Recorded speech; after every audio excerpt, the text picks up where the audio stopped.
Football বিশ্বকাপ, বলেন ঠিক কিনা? ফুটবল বিশ্বকাপ নিয়ে কিছু কথা বলবে, কারণে আমি প্রায় দেখি ফজরের সময় কোনো চায়ের দোকান খোলা পাওয়া যায় না। ফজর নামাজ পড়ার পরে অনেক সময় চিন্তা করি যে গলাটা একটু খড়খড়া করবো, দেখি কোনো চায়ের দোকান খোলা পাওয়া যায় কিনা। 2 মাইল 3 মাইল হেঁটেও চায়ের দোকান খোলা পাওয়া যায় না। অথচ কয়েকদিন আগে দেখি ফজর নামাজের আগেই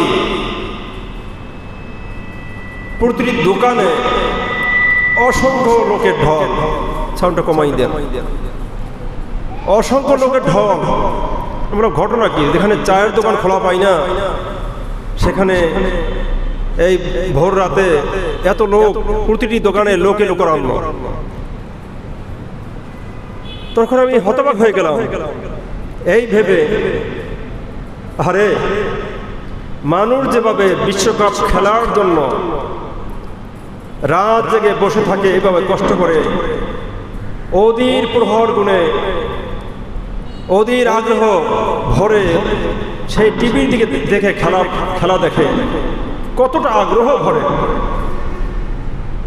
আমি চিন্তা করলাম, কোনো মুসলমান যদি এইভাবে অধীর আগ্রহ নিয়ে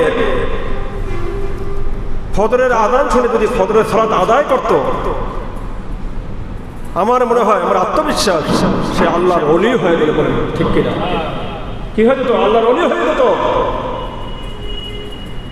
অথচ সাময়িকের আনন্দের জন্য, সাময়িকের খুশির জন্য মনটা একটু আনন্দ প্রফুল্ল হওয়ার জন্য অনেক সময় দেখা যায় রাত্র 1টা 2টা 3টা 2 থেকে 3 ঘন্টা, 1 ঘন্টা 1.5 ঘন্টা খেলা হয়, সেখানে সারা রাত ধরে জেগে থাকে শুধু খেলার জন্য। অথচ আমরা মুসলমান, কত বড় বড় নিয়ামত আল্লাহ সুবহানাহু ওয়া তাআলা আমাদেরকে তৈরি করে রেখেছেন, জান্নাত। সে জান্নাতে যাওয়ার জন্য আমরা যদি এই ফুটবল খেলার মতো চেষ্টা করতাম, আমার মনে হয় প্রতিটি মুসলমান জান্নাতি হয়ে যেত। বলে ঠিক কিনা? আর একটা বিষয় হলো, খেলার মধ্যে যেভাবে গোল গোল করা হয়, অসংখ্য লোকে দেখি বসে, মানে এমন অবস্থা তৈরি হয় মনে হয় গোল হবে, যদি গোল না হয় মানে এরকম হওয়ার অবস্থা। এই দুনিয়ায় আল্লাহর হাবিব সাল্লাল্লাহু আলাইহি ওয়াসাল্লাম খেলা দেখানোকে হারাম করে দিয়েছেন।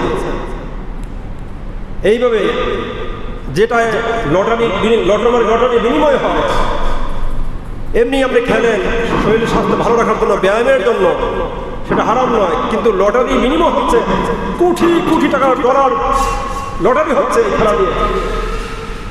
এমন অতি আগ্রহ দেখে গোল গোল বলে, যেভাবে এই 90 মিনিটের খেলায় গোল গোল বলে চিৎকার করে, আমার মনে হয় কোনো মুসলমান যদি এইভাবে আল্লাহু আকবার বলে চিৎকার করতো, সে আল্লাহু আকবার বলে চিৎকার করার সাথে সাথে আল্লাহ সুবহানাহু ওয়া তাআলা তাকে জান্নাতের সুসংবাদ দিয়ে দিত। আমার মনে হয় এই 90 মিনিট কতবার, কত শতবার সে আল্লাহু আকবার গোল গোল বলে। আরে আমরা মুসলমান, আমরা আল্লাহু আকবার বলার সময় আমরা কি ব্রত করি? সুবহানাল্লাহ, আলহামদুলিল্লাহ, আল্লাহু আকবার তাকবীর পড়ার সময় আমরা কি ব্রত করি? আমাদের মুখে, আমাদের এই পবিত্র জবানে আল্লাহর জিকির আসে না। অথচ খেলা দেখার সময় এত শক্তি কোথা থেকে আসে? এতে বোঝা যায় আমরা মুসলমান শুধুই নামে মুসলমান।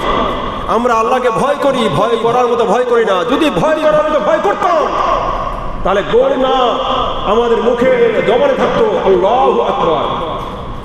কি থাকতো? আল্লাহু আকবার। যাই হোক, আমাকে একজন বলে, হুজুর এইভাবে খেলা দেখা কি জায়েজ? আমি বললাম যে আপনি খেলা দেখছেন ভালো কথা, জায়েজ না জায়েজ এই চিন্তা করে কি আপনি, আমি যদি বলি জায়েজ তাহলে খেলা দেখবেন, আর যদি না জায়েজ বলি তাহলে খেলা দেখবেন না। কত আমাদের কত মাসলা রয়েছে। আপনি সকালে ফজর নামাজ আদায় করেন নাই, জুমার নামাজ আদায় করছেন, কিন্তু আমার সন্দেহ লাগে এই নামাজের মধ্যে কত হুকুম হাকাম রয়েছে, কত মাসলা রয়েছে। আমরা নামাজ আদায় করি, আমাদের মধ্যে মনে হয় 90 থেকে 95 লোকের নামাজ হয় না যেভাবে আমরা নামাজ আদায় করি। এমন ভাব সে বড় জানলেওয়ালা, সে একটু মুক্তি। নামাজের মধ্যে অসংখ্য ভুল করে, আমি নিজে দেখেছি।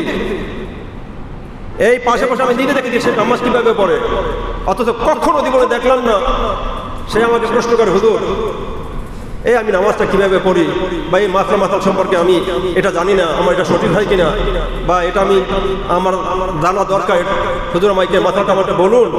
সেদিকে সে বেখবর, অত সে জিজ্ঞেস করে খেলা দেখা দায়েজ কিনা। ও জানে খেলা দেখা দায়েজ না দায়েজ, খেলাটাকে দায়েজ করার জন্য সে আমাকে প্রশ্ন করে খেলা দেখবো সেটা দায়েজ কিনা। অথচ কত হুকুম হাকাম রয়েছে, সুদ খায় তখন হুজুরের কাছে আসে না, হুজুর সুদ খাওয়া দায়েজ কিনা। জিনা করার পূর্বে বলে না, হুজুর জিনা করবো এটা দায়েজ কিনা। একজনের জমি একজনকে ঠকিয়ে জমি জমা হরণ করে, সম্পদ হরণ করে নিয়ে যায়, তখন হুজুরের কাছে যায় না, হুজুর এটা দায়েজ কিনা। সে খেলা দেখতে যায়, খেলা দেখার সময় সে জিজ্ঞেস করে, হুজুর খেলা দেখবে এটা দায়েজ কিনা। আল্লাহ সুবহানাহু ওয়া তাআলা সকলকে হেদায়েত দান করুক, বলে না আমিন। দেখেন আমরা দুনিয়াতে থাকবো না, সবচেয়ে বড় এটাই সবচেয়ে বড় সত্য। আপনি মারা গেলে, আমি মারা গেলে, কবরে আমার শত্রুরা আমাকে কবরে দাফন করবে না, সবচেয়ে যারা আপন আমার তারাই আমাকে কবরে দাফন করবে। কবরে রেখে সকলেই চলে যাবে, আপনরাই কবরে রাখবে, রেখে সকলেই চলে যাবে, একে একে সকলেই চলে যাবে, কিন্তু কেউ ফিরে চাইবে না। আহারে সেই কবরে যদি আমরা চিন্তা করি, সেই কবর নিয়ে যদি ভাবনা করি, তাহলে আমরা ফজরের মতো সালাত ছেড়ে দিয়ে কখনই আমরা খেলা দেখতে পারতাম না। হ্যাঁ, খেলা দেখার আপনার অত্যন্ত রুচি, আপনি যথাযথভাবে আপনার ৫ ওয়াক্ত সালাত আদায়